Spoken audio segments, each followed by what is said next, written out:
नमस्कार। दिल्ली की नई मुख्यमंत्री रेखा गुप्ता के नेतृत्व में भारतीय जनता पार्टी की सरकार ने सत्ता में आते ही अपने पहले कैबिनेट फैसले से जनता को राहत दी। देश की महत्वाकांक्षी स्वास्थ्य योजना आयुष्मान भारत योजना को अब आधिकारिक तौर पर दिल्ली में भी लागू किया गया है। इस संबंध में केंद्रीय राज्य मंत्री हर्ष मल्होत्रा ने सोमवार को मीडिया को संबोधित करते हुए ये जानकारी दी।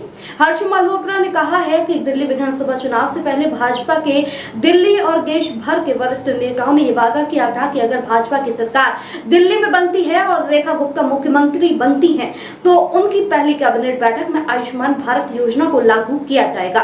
जनता ने विश्वास जताया, सरकार बनी और रेखा गुप्ता मुख्यमंत्री बनी। अब उन्होंने शपथ लेने के बाद अपने पहले ही कैबिनेट में इस वादे को निभा दिया है। अब तक दिल्ली सरकार द्वारा इस योजना को राज्य में लागू नहीं किया गया था।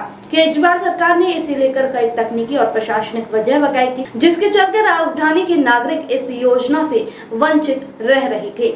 लेकिन अब भाजपा सरकार के आने के बाद इसे पूरी तरह लागू कर दिया गया है। इस बार दिल्ली की विधानसभा चुनाव से पहले दिल्ली के नेताओं ने, देश के बीजेपी के नेताओं ने दिल्ली की जनता से ये वायदा किया था कि दिल्ली में भाजपा की सरकार बनते ही, जो कि दिल्ली की जनता के आशीर्वाद से बनी, रेखा गुप्ता जी हमारी मुख्यमंत्री बनी, पहली कैबिनेट की बैठक में हम आयुष्मान भारत योजना को लागू करेंगे। रेखा जी ने और उनके मंत्रिमंडल ने शपथ लेने के बाद पहली कैबिनेट की बैठक में आयुष्मान भारत योजना दिल्ली में लागू की, और न केवल पूरे देश की योजना लागू की। पूरे देश में 5 लाख रुपए का इलाज मुफ्त है, लेकिन दिल्ली के अंदर प्रधानमंत्री नरेंद्र मोदी जी के आदेशानुसार दिल्ली की जनता को, दिल्ली के गरीब लोगों को 10 लाख रुपए का इलाज मुफ्त में मिलेगा, ऐसी योजना प्रारंभ की है।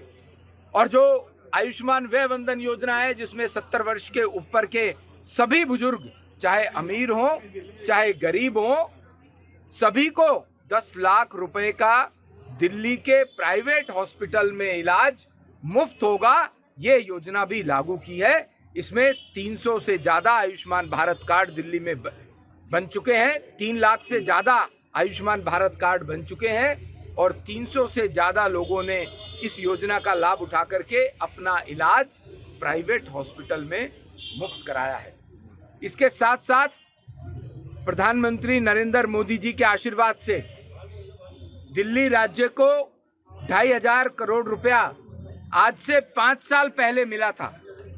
केजरीवाल साहब की सरकार को ये आरोग्य मंदिर, 1000 आरोग्य मंदिर दिल्ली के अंदर बनाने थे, लेकिन उन्होंने 4 साल में कुछ नहीं किया।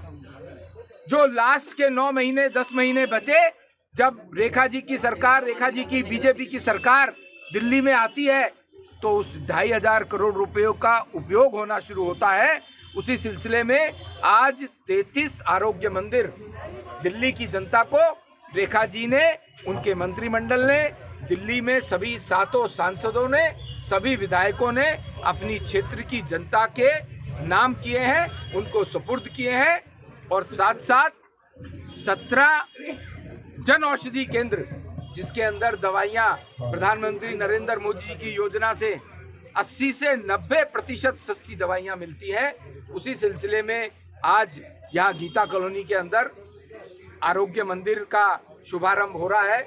मैं यहाँ की क्षेत्र की जनता को भी बहुत बहुत बधाई देता हूँ, साधुवाद देता हूँ। भाजपा सरकार ने दिल्ली में अपने पहले ही कैबिनेट फैसले से जनता का विश्वास जीतने की कोशिश की है। आयुष्मान भारत योजना की शुरुआत अब दिल्ली के लाखों लोगों को सस्ती और बेहतर स्वास्थ्य सुविधाएं मिल पाएंगी। दोस्तों, आपकी राय हमें कमेंट में जरूर बताएं। ऐसे ही लेटेस्ट अपडेट के लिए हमारे चैनल रॉयल बुलेटिन को लाइक, शेयर और सब्सक्राइब करना ना भूलें।